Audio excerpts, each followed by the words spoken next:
As we're all very much well aware, Charlie Kirk was the best of all of us. He was the best that any political figure could be and the best that any conservative could ever be. And sadly, yesterday, he was unfortunately assassinated by a Democrat, or according to some people, Jewish agents. But we'll see whether or not that one's actually true. This is going to be a slightly different video than the ones I usually make. No fancy rigmarole, no dressing up, no video behind me. Because what I'm going to talk about is simply the impact that I saw Charlie Kirk have on my life and Gen Z's life and the academic world as a whole.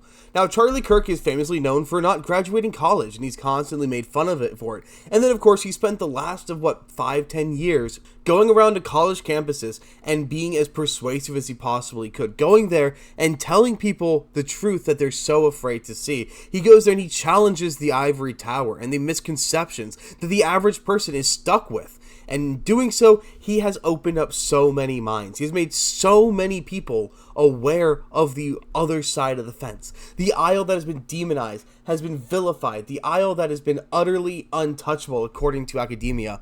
And Charlie Kirk extended that open hand. He offered to shake it, and he taught these people that you can think for yourself, and he taught them how to think for themselves. I am somebody who deeply values rhetoric. I deeply value the ability to discuss. And I think Charlie Kirk perfectly encapsulates that with his very famous quote, "When dialogue ends, bad things happen." And we have seen what happened when one side refuses to engage in dialogue. A family man, a father, a son, a husband has been unfortunately taken away from us, all because one side was too afraid to open their mouths, to open their minds, and to use rhetoric or discussion. One side was too afraid and demonized to actually be able to engage with their thoughts critically, so instead they decided to take out a very moderate man. I mean, I'm not going to be the first one to say this, and I sure as hell won't be the last, but if you wanted to strengthen your cause, you wouldn't have gone after Charlie Kirk. Because at the end of the day, Kirk was a phenomenal man. I have never met Charlie, and that's something I now have to regret because I had the opportunity to. Sophomore year of college, Charlie Kirk was coming to my campus, and I could have gone, and I could have gone to the rally, and I could have spoken to him as walking distance, and I'm just like, it's a 20-minute walk, I don't feel like it, and I missed the opportunity to see him, and now that's not something I'll get to do.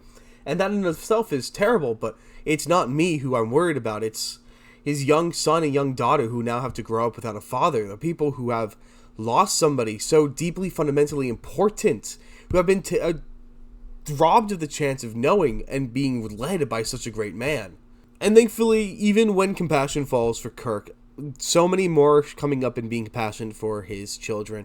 As one Minnesota Vikings player has offered to pay for the college tuition of his 2 children when they reach that age. Now, admittedly, Charlie thought college was a scam, but maybe his kids will be bright enough to take advantage of that scam. And of course, some of the most horrific people you can think of are out here celebrating. There was the man who went into the Charlie Kirk Virgil and screaming, "Fuck Charlie Kirk," and was immediately taken down and had the snot beaten out of him like he should have. And that's the problem. When you strike down the moderate man, you're going to find out that the rest of us aren't so moderate. When you take down the best of us, you'll find out there's a reason he was the best of us. And they're not going to like the consequences of this action. But I'm not here to talk about the detractors. I'm here to talk about who Kirk was. He was a strong man with incredibly potent conviction, not somebody who was going to say one thing out of one side of the mouth and another out of the other. He wasn't going to lie about his politics. He was very honest, and he was very honest that it was rooted in Christianity, which, as you guys know, I disagree with. He was the kind of man who was always willing to shake your hand no matter what you believed, no matter what your identity was, no matter anything. The people on the other side wouldn't do that. They would never shake Charlie Kirk's hand, but he would shake every single one of theirs. And that is the sign of a truly good man who truly stands by his convictions. He is directly responsible for so many people realizing, oh, I've been lied to. Oh, I've been propagandized to. Oh, I can finally wake up now. I mean, just look at the size of the crowds as he's been doing this. When he started out, he was at a small table. I don't even think he had a microphone back then. It was just him and maybe a couple supporters, but mostly detractors. And then if you look at the more recent ones, it's nothing but support. Sure, some detractors hiding out in the field, some people screaming at him, but it was almost all in support. He went from somebody who had very little support ideologically to somebody who had so much, and it's not because of the culture shifting on its own, it's because he woke them up. He made them realize the truth. And his videos where he's out debating college students, no, what he's doing isn't belittling children. He's not attacking college students. I'm a college-age kid. I just graduated from college. And the fact that Charlie Kirk was out there treating us like humans, treating us like people worthy of consideration. Because let's be honest, most Republicans, they don't value the youth. They don't value the young minds. They see us as nothing more than obstacles that will eventually come to their point. Charlie Kirk knew better. Charlie Kirk knew that us as the youth, us as children, needed somebody out there to help guide us. And he took it upon himself to be the one to guide us to awakening. I knew people who learned how to have debates rooted in rhetoric because of Charlie. My love for rhetoric was partially founded by watching Charlie Kirk handle these debates. Topics that I had never thought about how to properly argue or articulate. I now know how to because I saw Charlie Kirk do it. Charlie Kirk didn't go after a weak or victimized community. He didn't insult the youth by going after us. No, what he did was the kindest, most potent thing he could do. Go to the people who needed him most and be there for them when they had to ask these difficult questions and help guide them. He is directly responsible for the success of the Republican Party in 2024, and you can't take that away from him. He is the most influential man in politics, and especially in contemporary politics, and that is something that will never change. He has done more for the good of America than anyone else, and this isn't going to just impact America. No, what has happened to him is going to echo in Nepal. It's going to echo in Italy, in France, in England, in Ireland, in every other place that is currently suffering under the hands of an oppressive left-wing regime. And I don't know if it's going to be peaceful. I don't know if it's going to be violent, but it's going to be different. We're no longer going to stand back and be quiet because if we aren't all talking, they'll think that we're just a minority. They'll think we're just a vocal minority that they can be shut down and can be just shot and gotten rid of.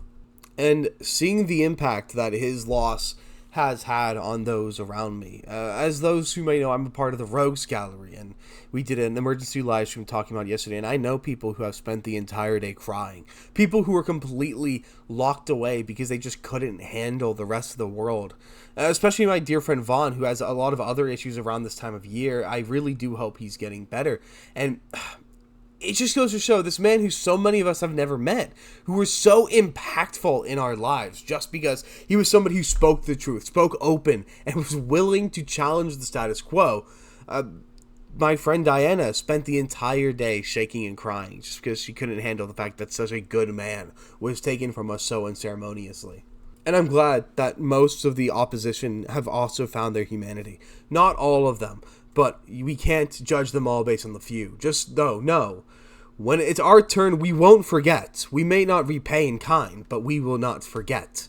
A lot of sympathy and a lot of love has been sent towards his wife and his children, who do not deserve this to have happened to them, who do not deserve to have lost their father in such an egregious manner. Especially the daughter, who, 4 years old, who was there when it happened, who saw it happen to her father. That's not okay. And I just hope that there'll be enough goodwill from their side until, as long as they still hold any kind of power, that they still show these people the grace that they deserve.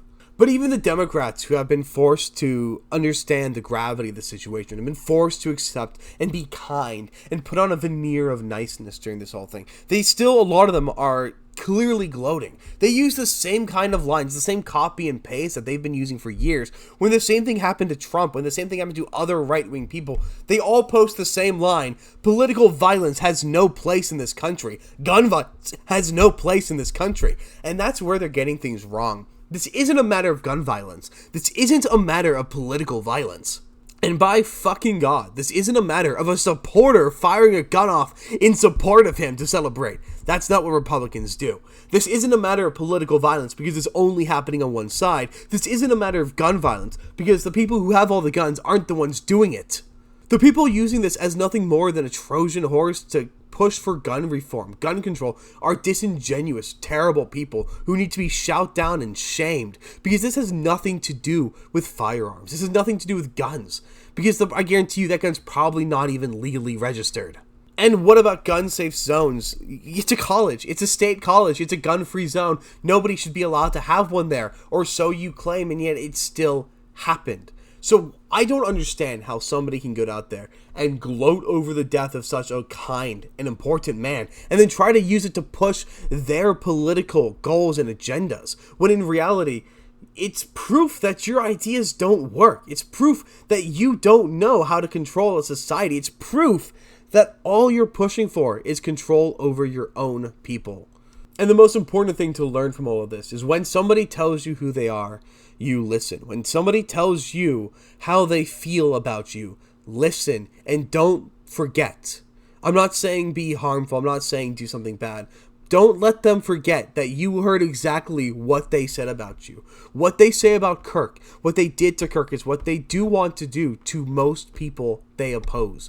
Because they cannot handle a stage. They cannot handle the arena of rhetoric. Because their ideas are based in feelings. Their ideas are based in fallacy. Their ideas are based in narcissism. And when you challenge them, it must be a personal challenge against them. Charlie Kirk was the best of us. He was the best politics could be. He was the best a man could be. He was a man rich beyond measure.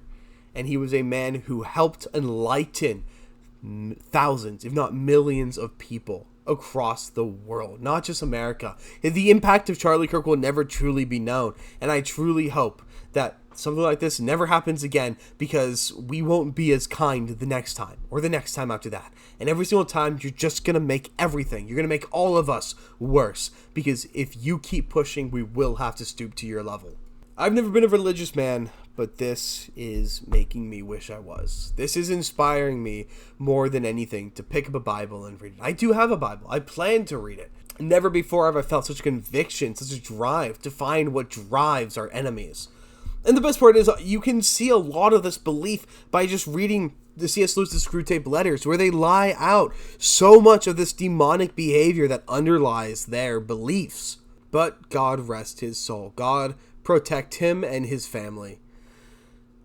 And let's pray that something like this never happens again, and that we finally get the courage to speak up and live by our convictions, just as Charlie had.